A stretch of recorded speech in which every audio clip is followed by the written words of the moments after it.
प्रिय विद्यार्थियों, नमस्कार। सुप्रभात। पिछली कक्षा में हम घनानंद के कवित्त और सवैये पढ़ रहे थे। आज फिर हम आगे घनानंद की रचनाओं को देखते हैं। आज हम सबसे पहले दो कवित्त पढ़ेंगे।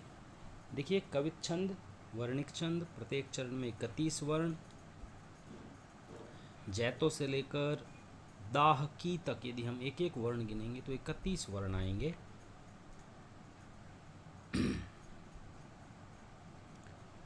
मैं वाचन कर रहा हूँ।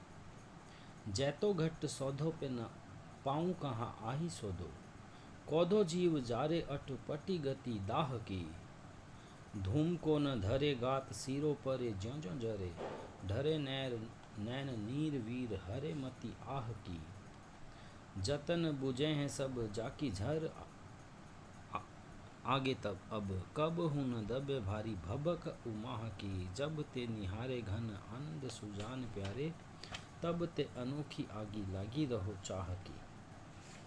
देखिए, यहाँ पहले हम कुछ शब्दों का अर्थ देख लेते हैं। जैतो का अर्थ है जितना, घट का अर्थ है शरीर, सौधों का अर्थ है खोज करना, शोध करना, पै इतने पर। इसके अलावा कुछ और शब्द देखते हैं। जारे का मतलब जलाना, अटपटी का मतलब होता है विचित्र, वीर शब्द का अर्थ यहाँ सखी से लिया गया है। ये जो छंद है, इसमें एक सखी जो है अपनी प्रोसित पति का सखी है, उसके विरागनी का वर्णन कर रही है। अंतिम पंक्ति से इसका अर्थ करता हूँ। जब ते निहारे घन आनंद सुजान प्यारे, तब ते अनोखी आगी लागी रही चाह की।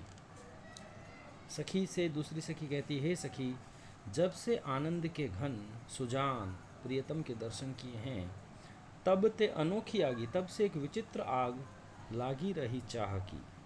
प्रेम की एक विचित्र आग में, विरह की विशेष ज्वाला में जल रही हूँ। जैतो घट सौधो पे न आऊं पे न पाऊं कहाँ आही सोधो। वो कहती है कि मैं इस अग्नि में जितना अपने शरीर को खोजती हूँ, न पाऊं कहाँ आही सो। आही का अर्थ है वो उतना ही मुझे नहीं मिलता है। कौंधो जीव जारे अट पटी गति दाह की। कौंधो जीव जारे, कौंधो मतलब कौन है, जीव जारे जो इस आत्मा को जला रहा है, अटपति गति दाह की, ये आग भी बड़ी विचित्र है। धूम को न धरे गात सिरों परे ज्यों ज्यों जरे। धूम को न धरे मतलब ये आग ऐसी जिसमें धुआं दिखाई नहीं देता। गात सिरों परे, मेरा शरीर जो है धीरे धीरे ठंडा पड़ रहा है, ज्यों ज्यों जले, जैसे जैसे ये आग प्रज्वलित हो रही है मेरा शरीर शीतल हो जाता है। ये विरोधाभास अलंकार है घनानंद की विशेषता। उनके काव्य में विरोधाभास अलंकार का होना कि भी अग्नि जलने से शरीर तपना चाहिए, वो ठंडा पड़ रहा है, और अग्नि है फिर भी धुआं नहीं उठ रहा, कारण है फिर भी कार्य नहीं हो रहा। तो ये कारण के उपस्थित होने पर कार्य नहीं होना, ये विशेषोक्ति अलंकार होता है।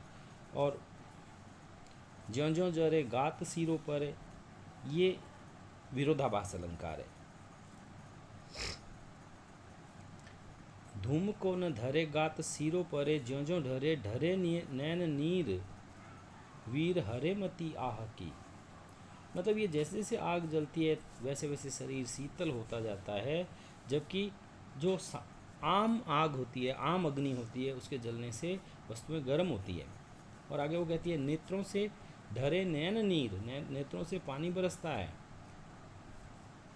वीर हरे मति आह की, और ये जो आग है मेरी आह करने की सामर्थ्य का भी हरण कर लेती है। जतन बुझे हैं सब जाकी झर आगे अब, जतन बुझे हैं सब जाको झर आगे अब, मतलब मैं सारे प्रयास करके हार चुकी हूँ इस अग्नि के आगे। कब हूँ न दबे भारी भबक उमाह की, उमाह यानी लालसा, उमंग, फिर भी ये ज्वाला इतनी प्रचंड होती जाती है मैं सारे जतन कर चुकी हूँ, फिर भी ये लालसा की, उमंग की अग्नि जो है दबाने पर भी नहीं दबती है।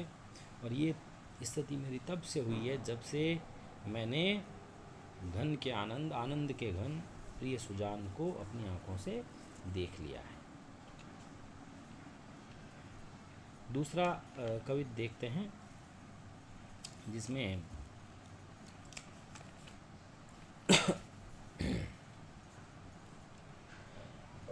इसका वाचन कर रहा हूँ। तब हुए सहाय हाय कैसो धो सुहाय ऐसी, सब सुख संग ले बिछो सुख दे चले। सींचे रस रंग अंग अंगनी अनंग सौंपी, अंतर में विषम विषाद बैली बे चले। क्यों धोये निगोड़े प्राण जान घन आनंद के, गोहन न लागे जब वे करी बीजे चले। अति अधीर भई पीर भीर घेरी लई, हेली मन भावन अकेली मोहि के चले। इसमें एक प्रोसित पतिका नायिका जो है अपनी सखी से ये कहती है कि अति ही अधीर भई पीर भीर घेरी लई, कि मैं बहुत ही अधीर हो चुकी हूँ, मुझे संकटों ने घेर लिया है। हेली मन भावन, हेली का अर्थ है सखी, मन भावन अकेली मोहि के चले, कि हे मन भावन मुझे, हे सखी मुझे मेरे मन भावन, मन को प्रिय लगने वाले जो है अकेला करके छोड़ के विदेश चले गए हैं। यहाँ प्रीतम की निष्ठुरता का वर्णन है। वो कहती है तब हुए सहाय हाय कैसे धो सुहाय ऐसी। संयोग और वियोग दोनों का वर्णन यहाँ किया गया है कि संयोग अवस्था में जो सहायता देने वाले थे, हाय कैसे धो सुहाय ऐसी, कि उनको ये बात कैसे अच्छी लगी। सब सुख संग ले बिछोह दुख दे चले, सारे सुखों को अपने साथ लेकर बिछुड़ने का दुख मुझे देकर चले गए हैं। सींचे रस रंग अंग अग्नि अनंग सौंपी, मेरे सारे जीवन के आनंद, मेरे सारे प्रेम के रस को जिन्होंने सींचा था, अब अंग अंगनी अनंग सौंपी, और मैं अब वो मुझे कामदेव की ज्वाला, कामदेव को सौंप कर मेरे हृदय में ज्वाला जलाकर जा चुके हैं। अंतर में विषम विषाद बैली बे चली, और मेरे अंतर में, मेरे अंतःकरण में विषम विषाद बैली, विषाद बैली का मतलब है दुख की जो बैल है वो बोकर चले गए हैं। क्यों धोये निगोड़े प्राण जान घन आनंद के, निगोड़े यानी बिना पैरों वाले, अपने प्राणों को कोसती हुई कहती है ये निगोड़े प्राण घन आनंद जो हैं ये उसी समय क्यों नहीं चले।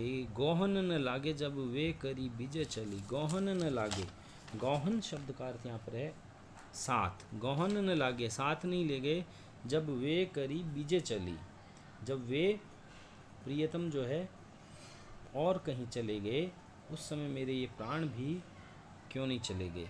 विजय का मतलब है विजय करना, यानी मेरे हृदय को जो विजय करके वो मुझे साथ नहीं ले गए, तो उसी वक्त मेरे ये निगोड़े प्राण क्यों न चले गए।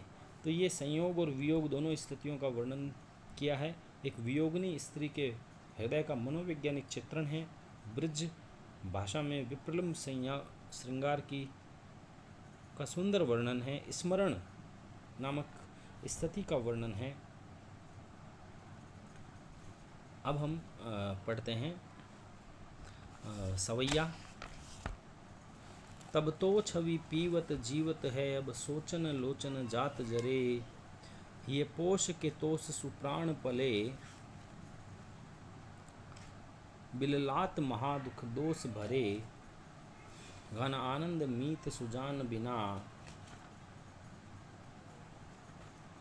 घन आनंद मीत सुजान बिना, सब ही सुख साज समाज टरे, तब हार पहाड़ से लागत हैं, अब आन के बीच पहाड़ परे। देखिए ये जो सवैया है इसमें भी एक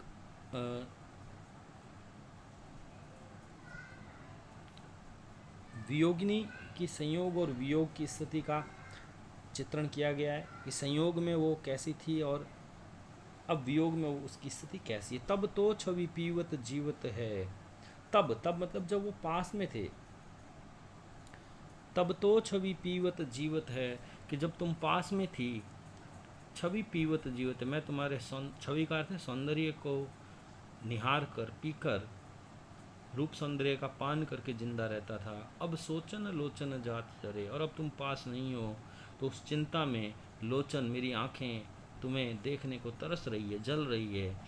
ये तोष के तोष सुप्राण पले, ये पोष मतलब हृदय पोषण, हृदय का पोषण के तोष सुप्राण पले, तब तुम्हें मैं देख कर संतोष प्राप्त कर लेता था और मेरा हृदय पुष्ट होता था।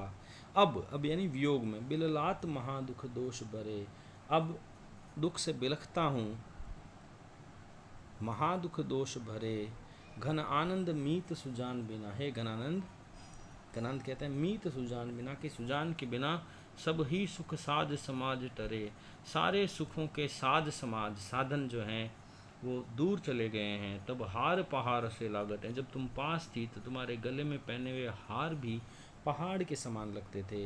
अब आनी के बीच पहाड़ पड़े, और अब ऐसा लगता है कि तुम इतनी दूर चली गई हो कि हमारे बीच में अनेक पहाड़ आकर खड़े हो गए हैं, मैं तुम्हारे पास कैसे आऊँ। हार पहाड़ में यमक अलंकार है, और हार पहाड़ से लागत है में उपमा है, तुलना की गई है हारों की। हार जो गले में पहना था सुजान ने, उसकी पहाड़ से। अंतिम सवैया मैं पढ़ने जा रहा हूँ। रावरे रूप की रीति अनूप, नयो नयो लागत ज्यों ज्यों निहारिये, त्यों इन आँखिन बानी अनोखी, अघानी कहूँ नहीं आनी तिहारिये। एक ही जीव हूँ तो सुतो वारियो, सुजान सकोचो सोच सहारिये, रोकी रहे न दहे, रोकी रहे न दहे घनानंद, बावरी रीज के हाथ निहारिये। देखिए, घनानंद ने सौंदर्य वर्णन ठीक बिहारी की मानंद किया है। बिहारी जैसे सौंदर्य को प्रतिपल बदलने वाला कहते थे। लिखन बैठी जाकी सभी, गही गही गर्भ गरूर, भय न केते जगत के चतुर चितेरे कूर। इस दोहे में बिहारी ने सौंदर्य को प्रतिपल बदलने वाला बताया। वैसे के वैसे यहाँ घनानंद भी कहते हैं कि रावरे रूप की रीति अनूप, नयो नयो लागत ज्यों ज्यों निहारिये। वो कहते हैं कि रावरे यानी आपके, हे नायिका, हे प्रियतम, तुम्हारे रूप की रीति अनूप, तुम्हारा रूप जो है उसकी रीति निराली है। नयो नयो लागत ज्यों ज्यों निहारिये, जैसे जैसे तुम्हें देखता हूँ हर बार मुझे ये नया लगता है। त्यों इन आँखिन बाणी अनोखी, वैसे ही आँखिन, आँखिन मतलब आँखों की, बानी, बानी का मतलब आदत, बानी का अर्थ है आदत, वैसे ही मेरी आँखों की आदत भी अनोखी हो गई है। अघानी कहूँ नहीं आनी तिहारिये, अघानी का अर्थ है तृप्त होना, आनी का मतलब शपथ, सौगंध, कि ये तृप्त नहीं होती है। तिहारी, तुम्हारी जो है, मैं शपथ लेके कहता हूँ, तुम्हें बार बार देखने की इच्छा होती है, बार बार तुम्हारा रूप देखने की इच्छा होती है, और मेरी आंखें तृप्त नहीं होती। एक ही जीव हूँ तो सू तो वारियो, मेरे पास एक ही जीव यानी एक ही हृदय था, वो मैंने तुम्हारे सौंदर्य पर वार दिया है, न्यौछावर कर दिया है। सुजान सकोच ओ सोच सहारिये, कि है सुजान, तुम्हारे से अनुरोध है कि मेरी चिंता और मेरी संकोच को सहारा दो। रोकी रहे न, कि मेरा जो हृदय, मेरा जो मन है वो रोकने से रुकता नहीं है। दहे घनानंद, वो प्रेम की ज्वाला में दहे यानी जलता है। बावरी रीझी के हाथी नहारी है, वो बावले प्रेम के आगे अपने स्वयं को हार चुका है। यानी मैं पूर्णतः तुम्हारे बस में हूँ, मैं स्वयं कुछ भी अब करने में असमर्थ हूँ। मतिराम भी कहते थे, ज्यों ज्यों निहारी ये नहरे हुए नैननी, त्यों त्यों खरी निकरे सी निगाई। तो ये जो खूबसूरत सवैया हमने पढ़ा ब्रज भाषा के सौंदर्य के साथ, और बावरी रीझी कहकर प्रेम, बावरी रीझी के हाथे नुहारिये, रीझ को बावरी बताया गया है, पगली बताया गया है, मानवीकरण किया गया है, यहाँ लक्षणा सब शक्ति द्रष्टव्य है। तो ये जो मैंने चार आपको, दो कविता और दो सवैया पढ़ाई हैं, इनका भी आप सब प्रसंग व्याख्या या अर्थ करके मुझे अपनी नोटबुक में व्हाट्सएप के माध्यम से भेजिए। शुक्रिया।